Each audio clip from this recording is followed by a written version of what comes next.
ಭಗವದ್ಗೀತೆಯ ಅಧ್ಯಾಯ 1ರ ಮೊದಲನೇ ಶ್ಲೋಕ ಹೇಳುವುದೇನೆಂದರೆ, ಧೃತರಾಷ್ಟ್ರ ಉವಾಚ ಧರ್ಮಕ್ಷೇತ್ರೇ ಕುರುಕ್ಷೇತ್ರೇ ಸಮವೇತ ಯುಯುತ್ಸವಃ ಮಮಕಾಹ ಪಾಂಡವಶ್ಚೈವ ಕಿಮಕುರವತ ಸಂಜಯ ಎಂದು.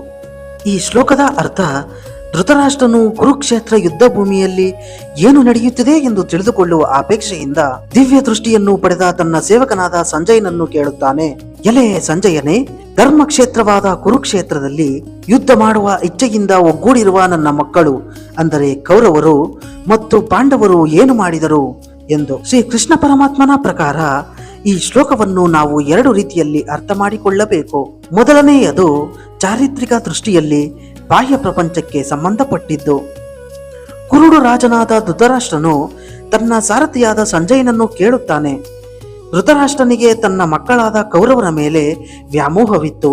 ಕುರುಕ್ಷೇತ್ರವು ಪುಣ್ಯಭೂಮಿಯಾಗಿರುವುದರಿಂದ ತನ್ನ ಮಕ್ಕಳ ಮನಸ್ಸು ಬದಲಾಗಿ ಅವರು ಯುದ್ಧವನ್ನು ನಿಲ್ಲಿಸಿ ಪಾಂಡವರಿಗೆ ರಾಜ್ಯವನ್ನು ಬಿಟ್ಟುಕೊಡಬಹುದೇ ಎಂಬ ಭಯ ಅವನಲ್ಲಿತ್ತು.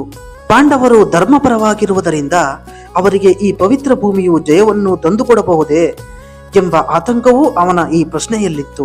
ಶ್ರೀ ಕೃಷ್ಣ ಪರಮಾತ್ಮರು ಹೇಳುವ ಪ್ರಕಾರ ಇದರ ಆಂತರಿಕ ಅರ್ಥವನ್ನು ನೋಡೋದಾದ್ರೆ, ಧರ್ಮಕ್ಷೇತ್ರೇ ಕುರುಕ್ಷೇತ್ರೇ, ಇಲ್ಲಿ ಧರ್ಮಕ್ಷೇತ್ರ ಎಂದರೆ ನಮ್ಮ ಶರೀರ ಮತ್ತು ಕುರುಕ್ಷೇತ್ರ ಎಂದರೆ ನಮ್ಮ ಮನಸ್ಸು, ಅದೇ ಯುದ್ಧ ಭೂಮಿ. ಮಮಕಾಹ ಅಂದರೆ ನನ್ನವರು, ಅರ್ಥಾತ್ ಧೃತರಾಷ್ಟ್ರನ ಮಕ್ಕಳು.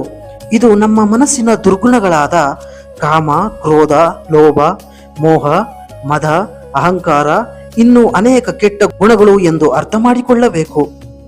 ಪಾಂಡವಾಹ ಅಂದರೆ ಪಾಂಡವರು, ಅರ್ಥಾತ್ ನಮ್ಮಲ್ಲಿರುವ ಸದ್ಗುಣಗಳು, ಸತ್ಯ, ಶಾಂತಿ, ದಯೆ, ಧರ್ಮ, ಪ್ರೀತಿ ಇವುಗಳು. ಇನ್ನು ಯುದ್ಧ, ಪ್ರತಿಯೊಬ್ಬ ವ್ಯಕ್ತಿಯ ಶರೀರವೆಂಬ ಧರ್ಮಕ್ಷೇತ್ರದಲ್ಲಿನ ಮನಸ್ಸು ಎಂಬ ಕುರುಕ್ಷೇತ್ರವಾದ ಯುದ್ಧ ಭೂಮಿಯಲ್ಲಿ ಅವನ ಜೀವನದ ಪ್ರತಿಕ್ಷಣ ಒಳ್ಳೆಯ ಮತ್ತು ಕೆಟ್ಟ ಆಲೋಚನೆಗಳ ನಡುವೆ ನಡೆಯುವ ಆಂತರಿಕ ಹೋರಾಟವೇ ಈ ಮಹಾಭಾರತ ಯುದ್ಧ.